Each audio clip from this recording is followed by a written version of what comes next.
taking an unconventional look at stocks, property, bonds, economics, and more. This is the Total Money Management Podcast with Steve Moriarty, Tom Hill, and Jacob Senior. Welcome to the Total Money Management Podcast. We're going to be going through the week that was September 23 to 27. How are we doing, gentlemen? Good. Well, not so good, but anyway.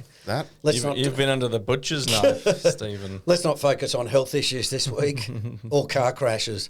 Well, we'll stick to China. You can't see it on the camera, but Steve's got a second head today. Oh, it's a bit of an exaggeration. It's just I don't know. It's the first time I've had stitches, actually. It's got a 5 head. So, thanks, guys. I'll come to you for sympathy next time. Don't bother. Right, what do we got, gentlemen? What's big? All right, we're talking only interest, rates on hold, unbalanced, things that make the US go boom, and Chinese whispers. You get that? Things that make He's getting better. Hey, got to work. If I get one in a week.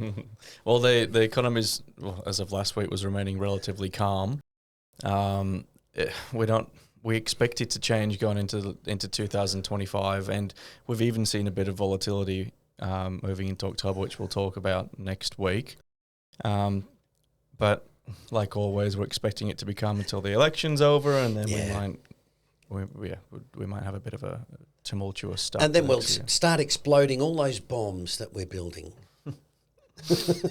I don't know if you can say that on air. Yes, you can. Okay. You have to live with the reality. No, but seriously, I mean, I know this is we're talking about a week or two ago, but this week, the one thing I noticed with the Middle East flare up, between Israel and Hezbollah and Iran, and I just sort of thought, man, they must, and with Ukraine and Russia, they must be using a lot of bombs and a lot of bullets, and a lot of it is inventory. Like it's. Russia's using tanks from 40 years ago, right? So a lot of it just sits there waiting to be used. And when the Americans say, we're giving Ukraine, $10 billion or something, generally what it is we're giving them $10 billion worth of bombs that we made. But they've been sitting in the warehouse for 10 years. We've got better bombs, so we'll give you the old bombs. So it's a bit like handing down your car to your son and saying, well, I'm going to go and buy the latest car. You can get the old model, and because we've got the new model. And it's really tricky because there's a lot of things like we're not going to give you these missiles because if it misfires, the Russians will pick it up and strip it and see what the technology is. Yeah, it's all about the technology. Yeah. So they can't, they give them the old stuff. But it's just, I just sort of thought, God, we're going to have an explosion in national security issues. Even in Australia, we've said we're going to build our own missiles, right? Yeah. And we're not a big hitter, but you think of we've got all the resources to make them. Yeah, absolutely. But I don't know. It was just I sort of thought about it and thought, man, there's going to be a lot of manufacturing going on. Particularly in the US, France, Sweden, those ones that make a lot of arms. Well, I saw in the US this week, inflation's down from 3 point something to 2 point something for the first time in years in the twos, when that obviously speaks to the amount of onshore manufacturing things. Yeah, they're bringing, and that's the other issue, they're bringing lots of stuff back. That's set in motion now. The Europeans yesterday, I think, put on the tariffs on Chinese EVs, 45%. Wow. So you can just see it's coming. The US is booming. TSMC, the preeminent semiconductor manufacturer in Taiwan, has now said we're going to give the latest technology. Well, we're going to use the latest technology and set up in the US. Right, so that's where I think a lot of people underestimate the US. When the US says we're going to do something, people go, oh, they'll never do this, they'll never do that. Mate, when the US sets their mind to it, they find a way to do it. And how are the US incentivizing TSMC to move into the US? Well, generally you've got two things. Generally you've got just the size of the market. You've got to remember the US is insanely rich. Mm-hmm. Right, it's an insanely rich place. It's in a lot of ways, it's sort of like perfect. Like it's got internal rivers which make transport cheap. It's got all the resources. It's got magnificent agricultural land, right? Like you just look at it and go, if you were designing heaven, this would be what it'd be like. It's got, lush, fertile plains. It's got lots of water. It's got lots of resources. It's got lots of coal, They can be very self-sufficient. Oh, absolutely, Tom. And that's what they're doing. And then you plug on Canada above it, which has got a bucket load of resources. It's basically untapped up there. And then you've got Mexico below it, which has got this human labour, a huge capacity for labour. It's just a perfect continent. And so that reshoring, anybody, whether they're a labour, the Mexicans are trying to flood into the US, and capital money is trying to flood into the US, right? Because it's just so rich and it's so innovative. On an individual basis, Mexicans can look at it and go, if I get in there, I can make money. I might make something that becomes, world famous, and I become a billionaire. Unless Trump puts his 12-story wall up. Well, yeah. But, mate, human ingenuity, they'll find a way around it. But the other thing is too, Jacob, on that, the rich people in America like that undocumented illegal immigration because that's who they hire to do their personal staff, right? They're cleaners and all that sort of stuff. That most of them are undocumented migrants. Arnold Schwarzenegger got caught out with it, right? And it's just it's just the way it works. So, and it helps keep US wages down, right? Because they're just flooding the place with a lot of cheap labour. So, but anyway, it's just interesting, I think. I don't know why. It just hit me that national security is going to be an enormous issue over the next 10 years. Yeah. Well, it seems to have been an issue it's building. It doesn't just come out of nowhere. It seems to just... Yeah. Well, it's just, I got there that that economist, William Vickery, well-targeted deficits will generate added disposable income. Okay, well, that's good for workers. Enhance the demand for products of industry. That's right, industry likes it, and make private investment more profitable. TSMC, right? And again, TSMC announced yesterday, I think they're going to put another $50 billion, I think, in the US. So, pretty soon you're starting to talk about some serious money because TSMC says we're going to, Texas or Arizona or wherever, every single company that works with TSMC, and there's probably 100 companies, go, right, we've got to start moving to Arizona to be next to TSMC. So the US is incentivizing it, but they're also getting a bunch of foreign investment. Absolutely. Well. Yeah. Because they're taking advantage of the incentive. Yeah. What confuses me is how the hell can the S&P pull back if the economy's going really well? Yeah. We know the stock economy, market's not the economy, mate. I know, but everything's pointing towards north. Yeah, but it's you got to remember it's price and value. Right? If I said to you, everything's going gangbusters, well, it's generally priced in, right? And that's what you're seeing with property at the moment, right?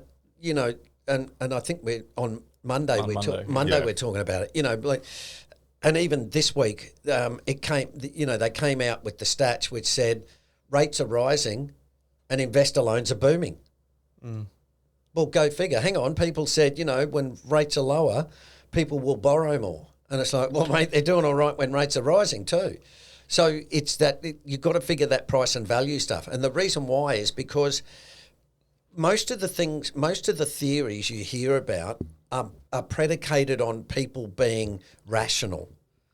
Well, heaps of people don't invest in stocks and in property when they're, quote, rational. They do it because, like we wrote on the blog this week about Warren Buffett at the FCIC, right, the GFC inquiry in 2010, they said to Buffett, well, what do you think, right? How do you think the property bubble happened and blah, blah, blah. And Warren basically is right and said, well, basically it got a roll on. He says it started from a sound premise, right? And that's what you're saying.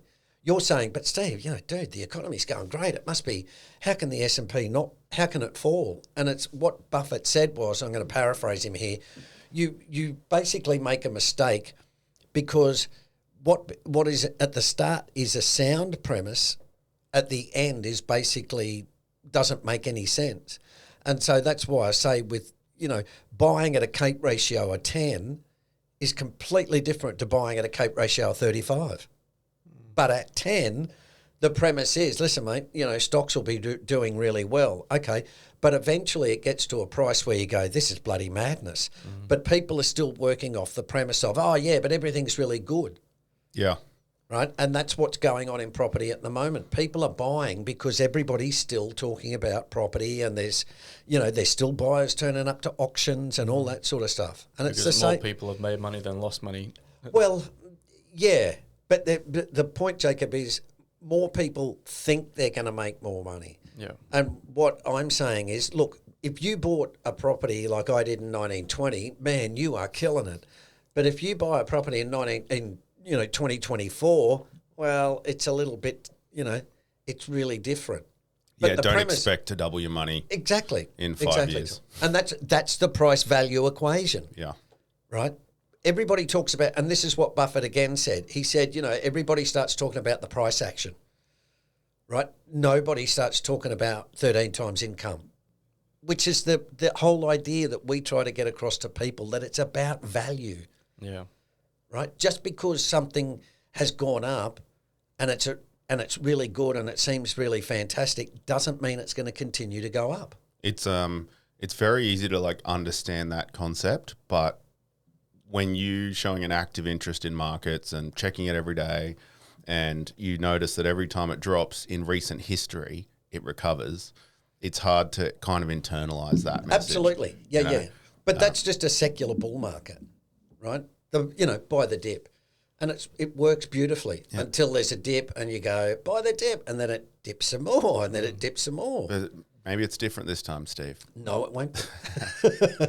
So on Monday, the longer the RBA keeps rates at 4.35% or higher, means the more people may struggle with repayments.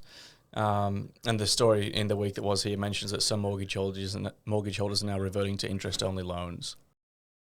Yeah, I think it's becoming a little bit bifurcated, where you've got some people who, like I just said, are, buying hand over fist, and you've got people at the other end that are really struggling. I reckon it's a tough one. I know, someone said on the socials, stuff the landlords or something, and to me it's a bit like, everybody's just trying to do their best, and there's not every landlord's rolling in dosh. There's a lot of landlords out there who are doing it tough. Oh, there's plenty even on the socials coming out saying, I'm losing $200 to $300 a week now. Yeah. Due to everything that's happening. And yeah, look, I just have sympathy with a lot of them, because you get caught in a bubble, and as I said, I've been in one, mate. Nobody can tell you anything. You're all full of shit. I know what I'm doing. I'm going to bank zillions. Boom.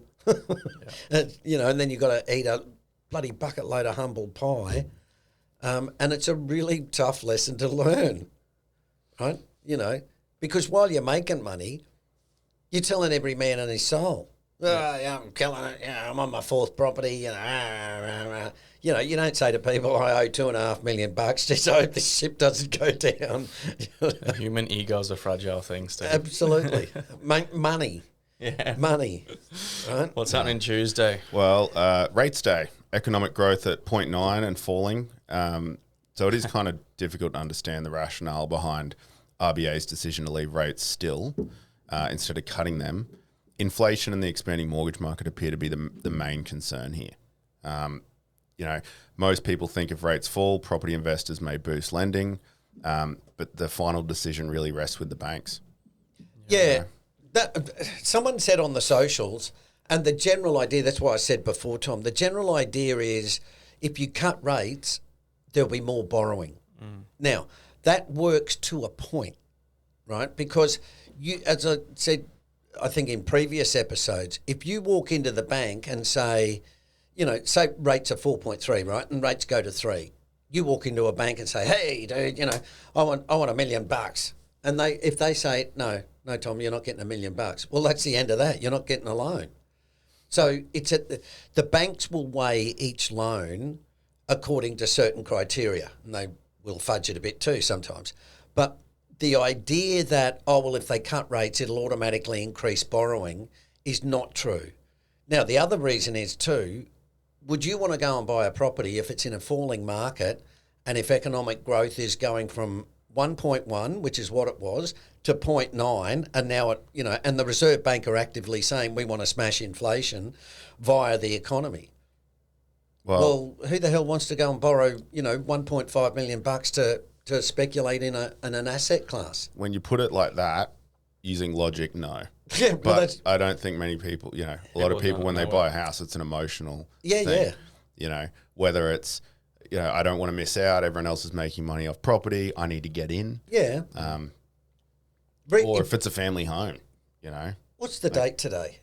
The 5th. If people interested, they can go on the blog, on the website and read the blog this week. Because and we're going to be doing about 3 or 4 in a row on what Buffett said about the GFC, right? And it's really, really insightful because it's everything we know that people do, right? They get crazy. He talks, and I've said this before, suddenly your neighbour's driving a new Mercedes and they've got a property and you're thinking, man, I'm smarter than Tom. Bloody hell, I'm going to the bank, right? So this is, we're social animals, and this is what happens. You get sentiment. Tom just buys these bloody properties, and they just keep going up, right? Well, if you don't know about market cycles, you don't actually know what you're doing. You're just looking at Tom, going, man, Tom's getting rich, and Jacob's getting rich, and well, what am I doing, right? And that's exactly what Buffett said. Everybody, the guy was sort of saying to him, well, okay, well, who's to blame for this stuff? And Buffett basically said it was everybody. Real estate agents, they were making money. Mortgage brokers, they were making money. Banks, they were making money. Securitization, they were making money, right? People who bought property, they were making money. So everybody's making money. Well, who the hell wants to come along and go, hey, listen, things could be a little bit dodgy. They push you out of the room. No one wants to talk. That's what happens with you, isn't it? This happens with me all the time. Hey, let's talk about something else. It's like, right, okay. But that's what I mean. When you get a bubble, you get this mentality where everybody thinks it can't fail. So the main indicator to look at are lending levels. Generally, yes. Okay. Yes, and we're going to deal with that in the next, what do you call it, Jacob? Masterclass. We're going to talk about it in the masterclass. It's the only English word I've got. We're going to talk about property. And just, again, what I like to do is give people a different way of thinking about it, right? Because as I said, I've been through bubbles.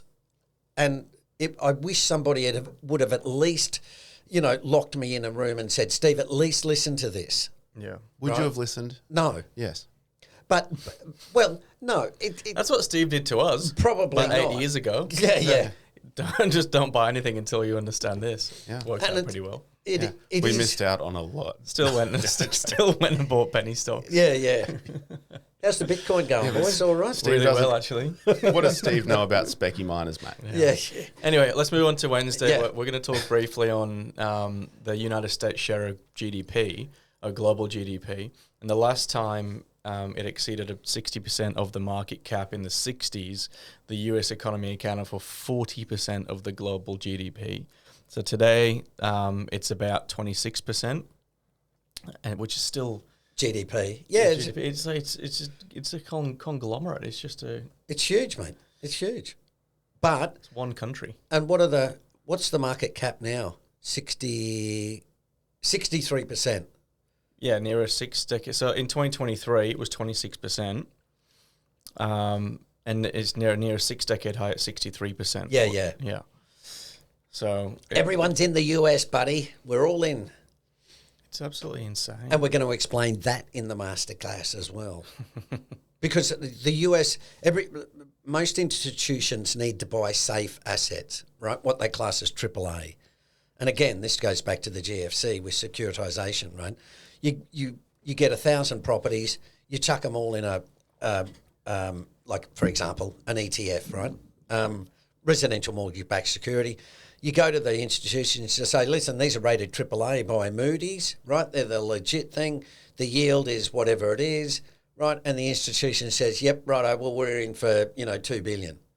And that's what goes on, right? And so you get, of course, you get that in the US. So what's interesting here to me is that it's at a 6-decade high of 63% in terms of GDP, but its share of global economic output is near a 6-decade low at 26%. Yeah. So they're gathering. Yeah, the world's getting bigger.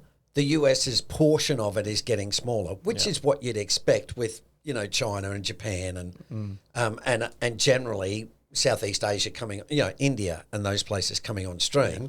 But they're getting richer. The US, yeah. Well, that's why that's why everybody wants to be there, because it's the place to make dosh. I could never live there. I think I would hate it. I don't like the people. Mate, it's big enough. I'm sure you'd find somewhere that you like. Yeah, you'd probably find somewhere to hide out.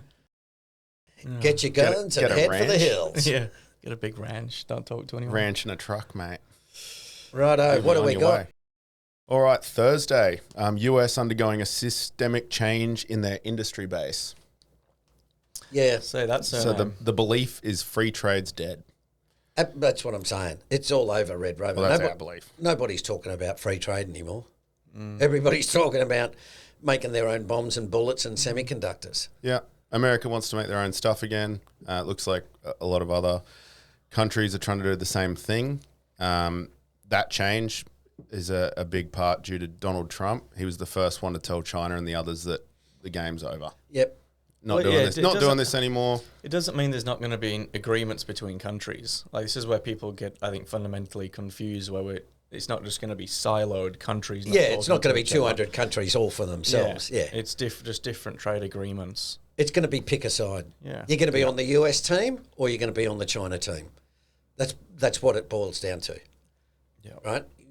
And that's why I say Australia's got a bit of an interesting scenario, because we're trying to say we want to sell the Chinese all of our resources, but we want to be under the strategic umbrella of the Americans.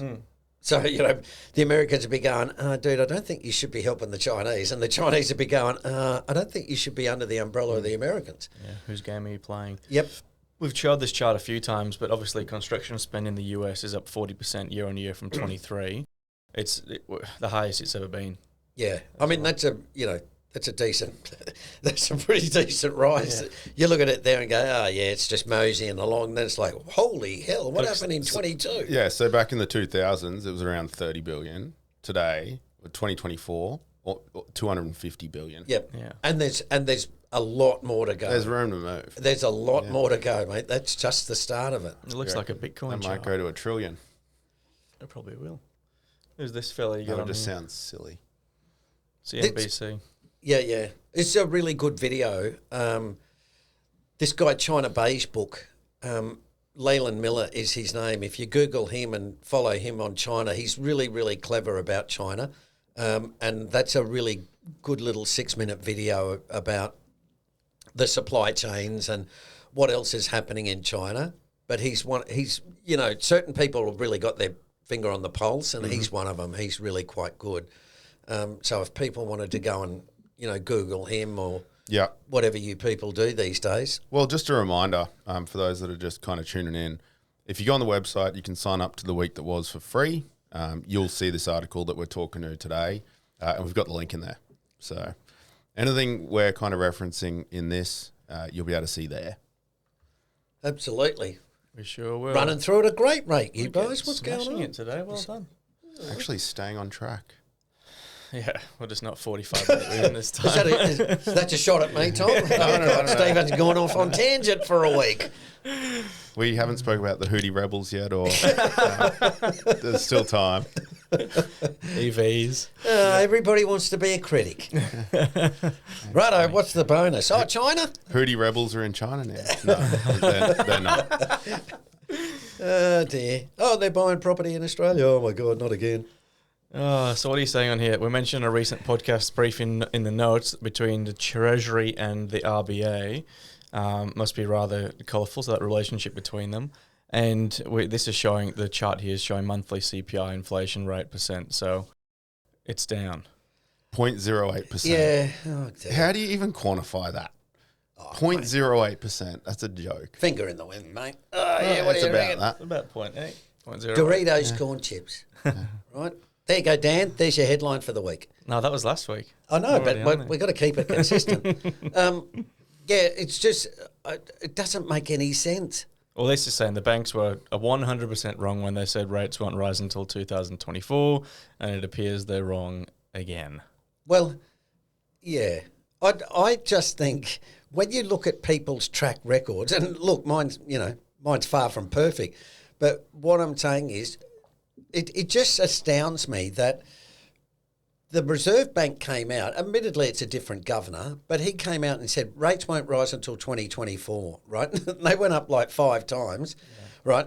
You know, from 0 to 4% in the blink of an eye. But we still then go, oh, right, well, let's listen to what the RBA's got to say. And it's like, I'm sorry, why the hell would you listen to the RBA? They don't know what's going on. So you think we need rate cuts? Well, yes, I do, because the economy is really, really average. But my main point is that you don't need rate cuts. We need the government to spend some goddamn money. But isn't residential debt at 200% or something? Yeah. It's really high. But and so rate they'd be cuts, trying to presumably curb that. Rate cuts would help that. But again, the RBA, I think, said what do they say? They said the quiet part out loud, which was they're a little bit worried about cutting rates because they're worried about stoking another boom, right? In property. Well, we've already got one anyway. Well, yeah. But then private debt would keep going up then, which would be a further issue down the track anyway. Yeah, but that's where my head goes. That's what. Can you help us understand that? But that's what I mean about the sound premise. That it's like buy the dip, right? It worked until you just go, oh man, you just buy the dip, and then it doesn't work. And that's what I'm saying about interest rates. Interest rates are a really blunt tool. Now, when you've got a lot of people with a lot of debt, you start cutting, and then nobody's borrowing anymore. Why? Because they've already got enough debt. So if I use Japan as the example, the Japanese cut rates to basically 0, right? Nobody borrowed. Why? Well, the economy was in the toilet, and everybody had gorged themselves on property and stocks during the Japanese bubble. Well, just because you cut rates, the economy's terrible. Well, what? You're going to go to the bank and say, can I have $1 million? It's like, no. Why would you do that? And that's, again, why I'm saying Buffett's really on the money there when he says, the sentiment is really important, because you look around and go, nobody else is borrowing. Well, bloody hell, I'm not borrowing, right? Because you think, oh, well, everybody else is probably, they probably know more than I do, or something's going on. But when the flip side is when it's booming and rates are at 6 and 7%, you're going, oh man, I'm in for a penny. Yeah. Why? Well, because someone else is borrowing at 6%. And if you look at rates, they've been higher historically. This is in the US, right? In the 70s, and I mentioned this, I think, a few months ago, rates were at like 7% or something, right? But they had more housing starts, right, then than they do now when rates were at 0. Why? Because people had good income to pay for it, right? It was 4 to 5 times income. Now, in Australia, it's 13, right? And that's where, again, we're talking about price and value. You can say, oh, yeah, but rates are at 4%. And it's like, yeah, but wages are not moving. So, when you look at it relative wise, you guys are much worse off than I was when I was a kid, because it was 3 to 4 times income. I thought we just need to stop eating our avocado toast and buying coffees, and then we'd have a part bunch of it. houses. Yep. But, seriously, that's what goes on. Rates have been dominant, monetary policy's been dominant for a while, and so everybody thinks that it's just all about the Fed or the RBA, right? And it works to a point where you then say there's nothing monetary policy can do anymore.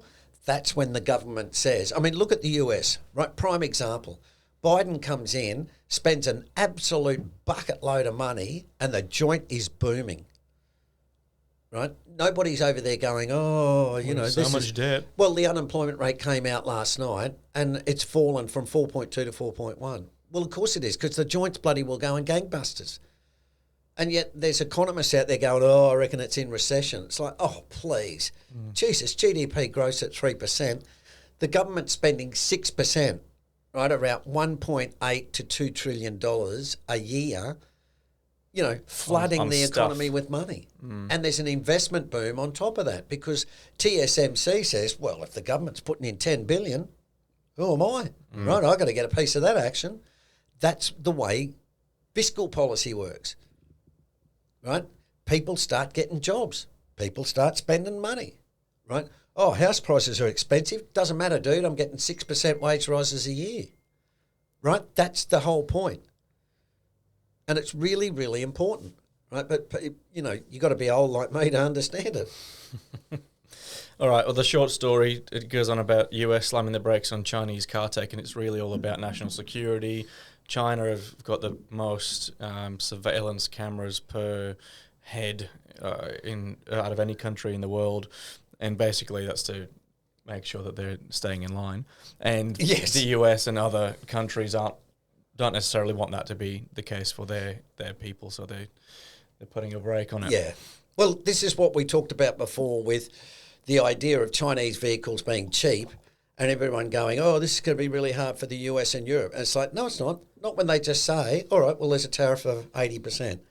So take your pick. You can now buy your BYD and we're not going to support you at all because, and this is what I'm saying here, the data now is the new oil, right? The data that they can download from you is absolute gold, because if I can get all your data, I can tell what you're looking at, what you buy, when you're hungry, what you're eating, right, where you're driving, you know, all of that sort of stuff. And that's why I'm saying they're not going to put up with this shit.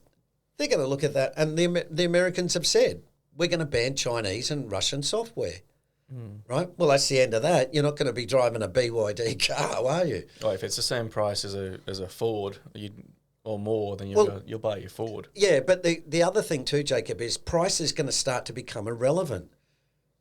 You see, because the government will say, I don't give a shit how much that Chinese car is. You ain't buying one, son, right? Because they're coming in here and it's a national security issue. Well, that's it. Like I said to you before, Tom, you go to the bank, go, hey, I want $1 million. And they go, no. You go, oh, okay. So you go to the other bank and they say, all right, well, we'll give you 700. Well, okay. You know, you can have a GM, a Ford or a Chevy or, you know, whatever it is. I want a BYD. Yeah, but what not about in this state. What about all the people that have already bought one? Well, but they'll just do that over time. You're going to rebuy one, we'll rebuy a Tesla. It's an American brand made in, you know, Wisconsin with data that can't be hacked by the Chinese. Right, well, you can have a Tesla. Well, in my mind, the US just want to use their own data. Yeah. They want data too. Of course they do. It's the remote sabotage that sounds so far-fetched. Mate, Like the idea. What's that? Like in that article you've got up on the screen now, or the car dealership guy. one, yeah. Connected cars are vulnerable to cybersecurity threats like hacking, remote sabotage, and even the collection of personal data from drivers. Sounds like a bad movie. I can't understand why you'd buy a Tesla when they can turn your bloody car off. Because they're fast. I drove in one last night, actually. My son had a car accident. He's all right. But the other boy's mother said, I'll come pick you up and we'll go and see the boys. And she drives a Tesla. I must admit, they're pretty spectacular, but they look a bit barren. They do look barren. Depends which one you got. I can tell you now. Yeah. The dual motor ones are ridiculous. I'm taking a Beamer every day of the week. Some rear-wheel drive. What else we're covering? M5. So That's it. Canada's looking to ban Chinese. It's the same thing. Everywhere's looking to put tariffs on Chinese vehicles, folks. That's all we need to know. Chow. 4 articles to prove it. Chow. That's it. What's in the chow? Be patriotic. Buy a homegrown car. It's a little chart that shows what the next decade looks like for investment. Not in residential property, but in hard assets like factories that make stuff. The next decade or the last decade? The next one. Yeah, okay. So that ties back to, I think, the other one we were showing. This is my point about governments. When governments say, folks, we're going to spend a lot of money, and all these dickhead economists go, oh man, you've got to watch the budget. It's like, oh, you morons, look at it. Look at it. There's investment boom. Everybody's wage rises. Everybody's having a fat time. They're going, oh, but the deficit. Oh, God. Never going to pay it back anyway. Well, you don't have to. They just print it. It just goes on forever. That's what I mean. Why would you listen to those people?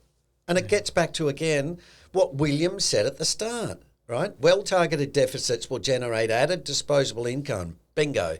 Enhance the demand for the products of industry. Bingo. And make private investment more profitable. I mean, Jesus, what else do you want? All right, let's cut it there before Steve has a heart attack. We'll see you next week. All right, see you next week. Thanks.